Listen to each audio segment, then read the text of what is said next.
Okay, welcome back. This is Unit 9. Man, it's great to be back on here doing some pre-calc 9.1. All right, let's get started. Today, in this video, we are going to talk about simplifying rational expressions, finding the domain and range of rational expressions, finding the zeros of rational expressions.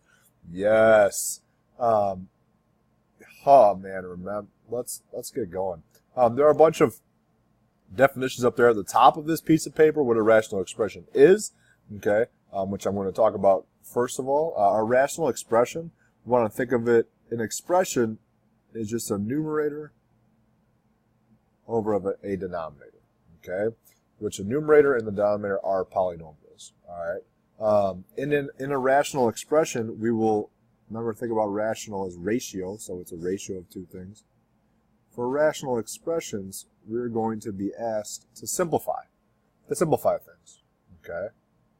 When I'm talking about rational functions, however, same idea. The polynomial is a numerator. The denominator is a polynomial, okay? Sorry, let me say that again. The numerator and denominator are both polynomials. However, what the heck is that? There it is.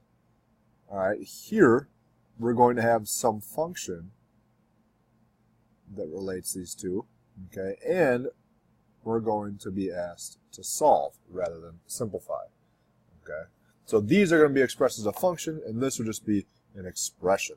All right. So what do you mean? What's the difference? Well, this would be an expression. Now, if I'm just asked to simplify the following expressions, I want to factor all the way, factor, reduce, cancel some things out, and then reduce as much as possible. All right, so when simplifying, simplify your numerator, it's already simplified. Look for our greatest common factor in our denominator. Don't just write y. I need to write y plus 1. Remember, I need to have this placeholder here. Okay, I need to have the placeholder here. So if I were to redistribute this x, I would have my original. Well, what happens? The x's cancel. I have 3y over y plus 1. Remember, I cannot cancel out these y's here because this y is attached to the 1 through addition. Okay, if it was just y on the bottom, then yes, I could cancel. Up top, okay, let us take out a GCF first.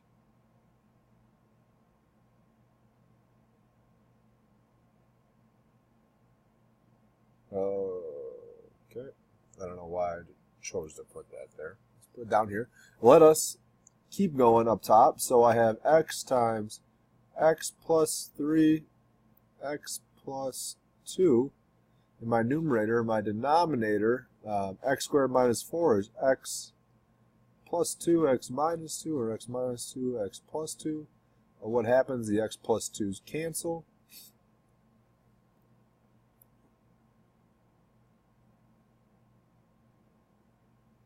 Alright, so now I just have x, what's left over in the numerator, x times x plus 3, all over x minus 2. We want to leave it like this, okay, we want to leave it like this, because later on, excuse me, I had to sneeze there. We want to leave it like this because later on we're going to do some more with it, okay, but that's not going to come until later. Again, I want to leave it here, okay. Cancel it, you could redistribute this x, but you'd be undoing what you just did, so leave it as simplified as possible. All right, this one here, we're going to have to do some factoring. So I'm going to factor my numerator of my first fraction. Two numbers that multiply -6 are -3 and +2. This is a perfect sum here. Perfect square trinomial. T plus 3 times t plus 3. This t plus 3 stays. This becomes t minus 2, t plus 2.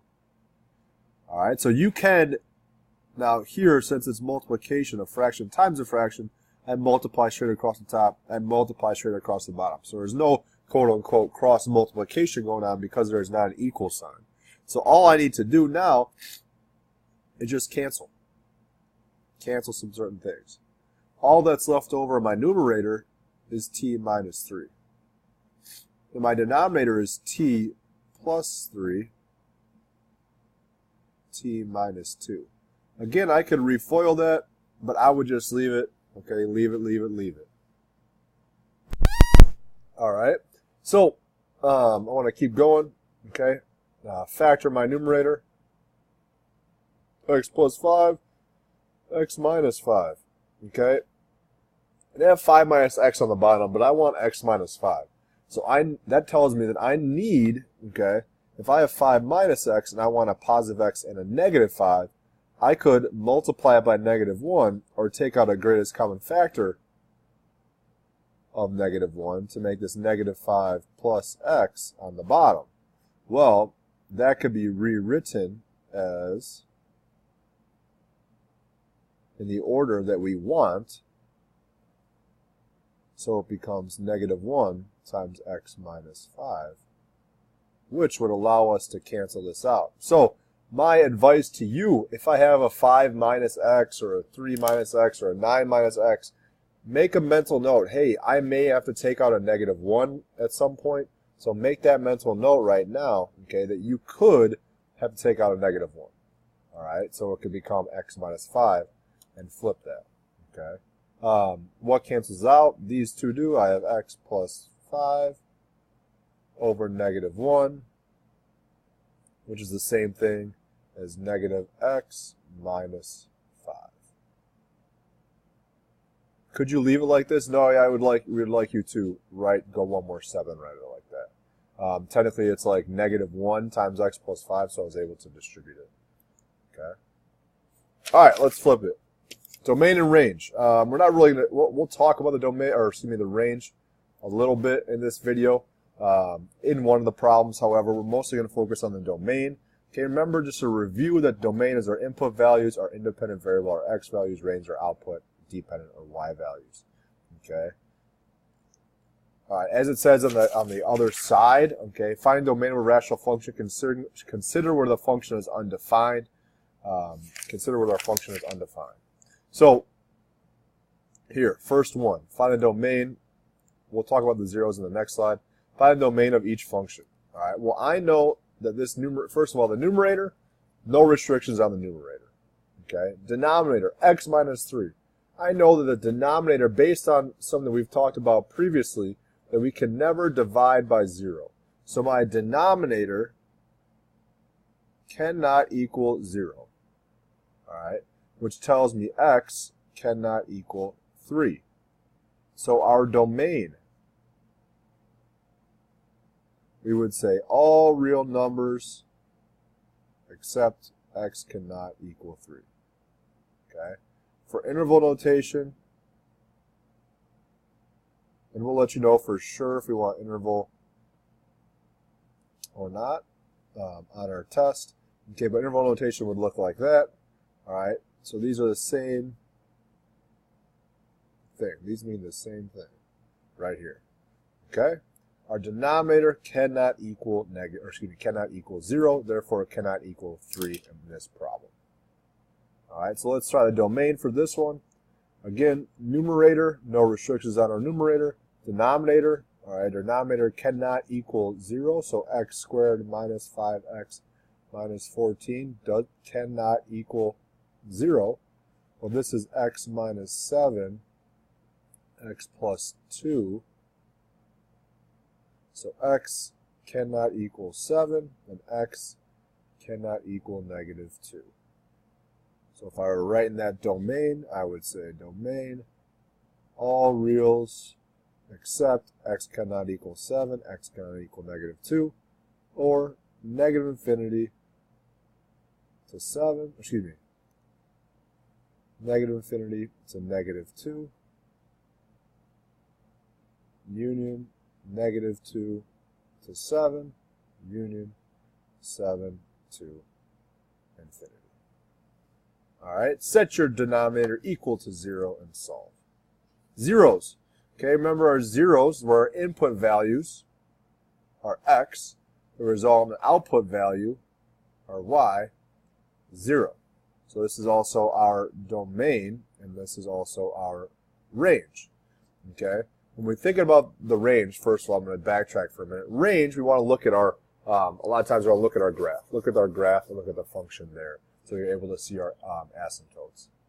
Okay. Our zeros, sometimes also called roots zero or solutions, x-intercepts, where our graph will cross.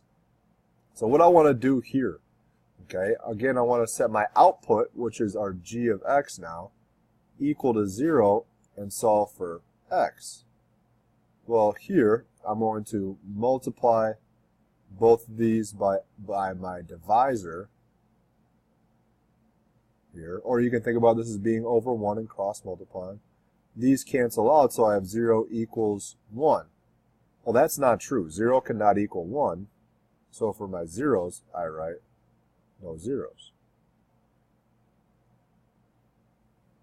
Okay, that will happen. When my numerator is 1 like this, we're not going to have it. Most of the time, not going to have any zeros. Okay? All right, most of the time. I don't like always, because when I say always, you're going to find something and you're, oh, you said always. No. A lot of the time, that will be the case, but not always. Here, in the second one, I'm going to set my function equal to 0 and solve for x. Multiply both sides by the denominator.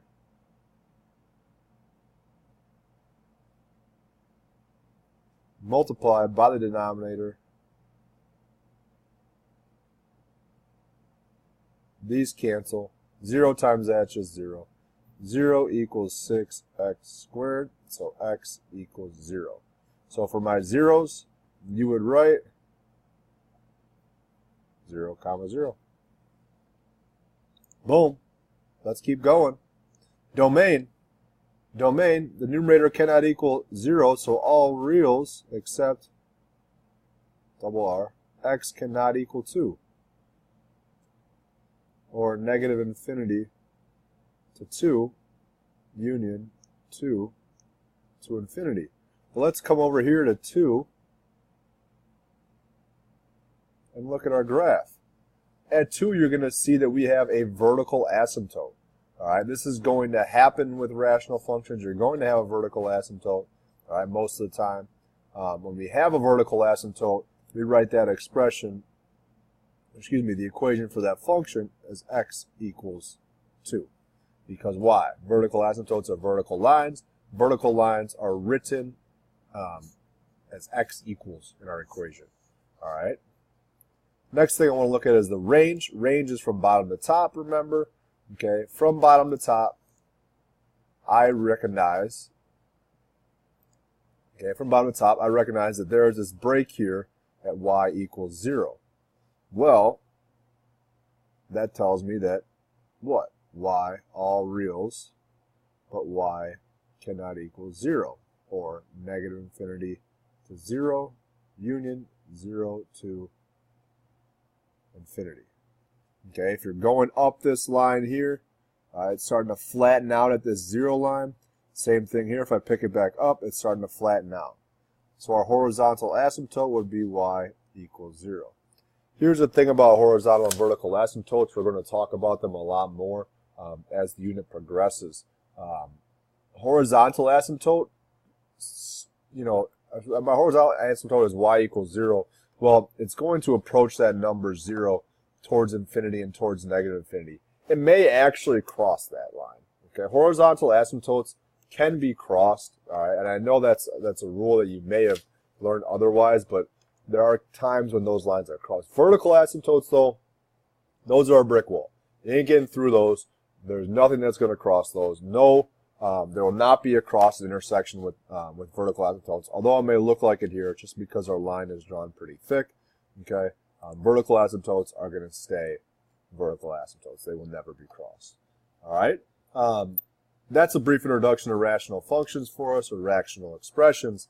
Okay, reducing rationals and talking about domain and range. We're going to talk a lot more about the range as the unit progresses. Same with the domain, and same with these asymptotes. See you.